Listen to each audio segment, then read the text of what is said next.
it's Rob here from Plymouth Music Zone. Hope you're well, hope you had a lovely week. We're back looking at the different Samba instruments.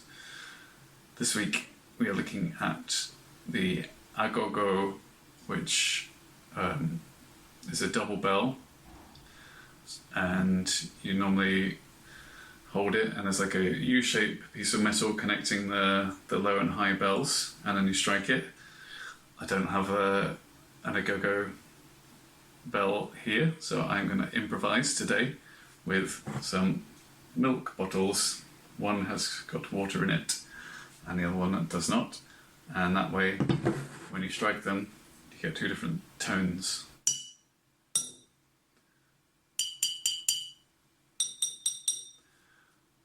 Lower tone and a higher tone.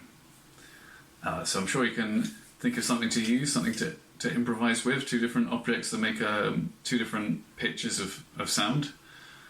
But yeah, so the Agogos, they complement what we looked at last time, the tambourine pattern. The two patterns together make a rather cool polyrhythm because they have some notes in unison, and then on the other half of their pattern things go really cool and intricate.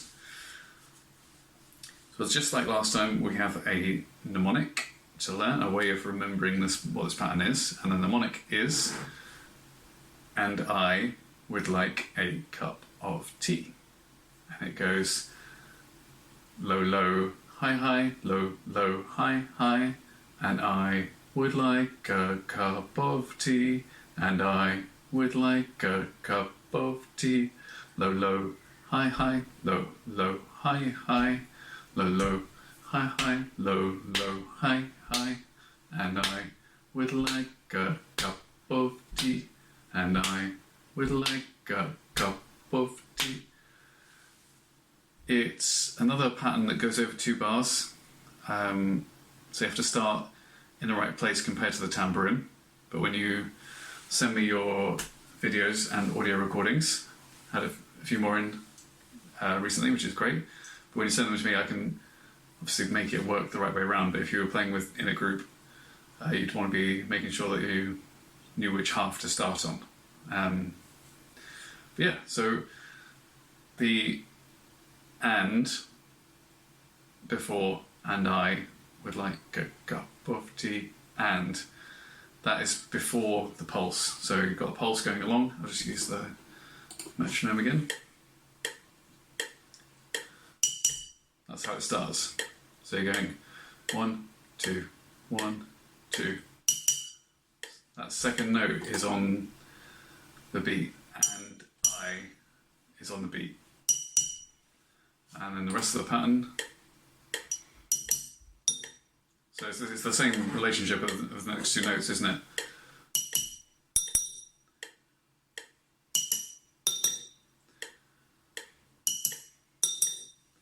In the same relationship in that it goes, and I, with I being on a beat, would like being on the beat. And then it changes, and I would like a cup of tea, and a cup of tea is really quite slow compared to the and I's. The and I's are sort of semi-quaver, and these are more quavers, but and I would like a cup of tea, a cup of tea. They're completely regular.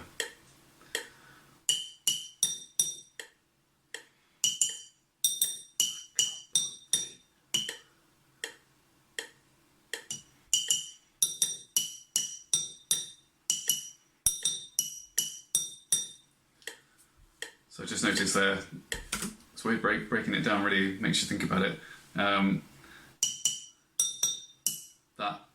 That before a cup of tea, that is on a half of one of the beats. So if you've got your pulse coming along,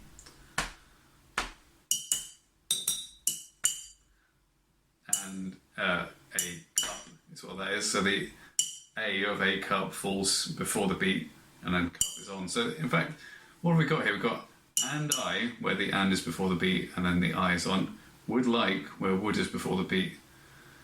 And then a cup is the same but with a bigger spacing.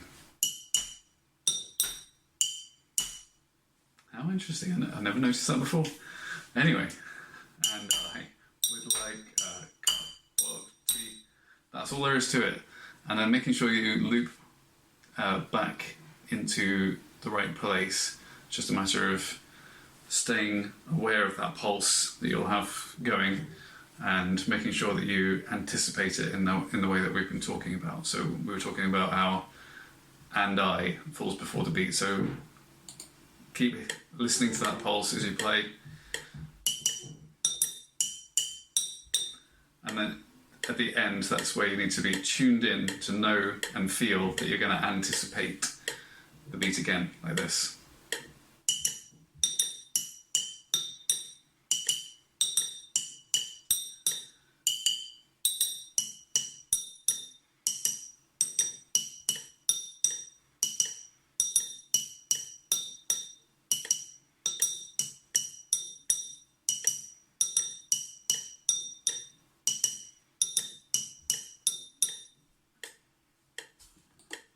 Well, that's all there is to it.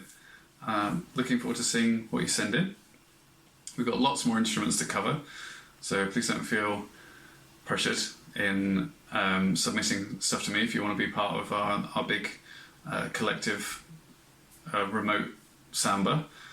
If you've got any questions, do get in touch with by commenting below or emailing me at rob@plymouthmusiczone.org.uk. And we'll look at another instrument next week. Take care. Bye.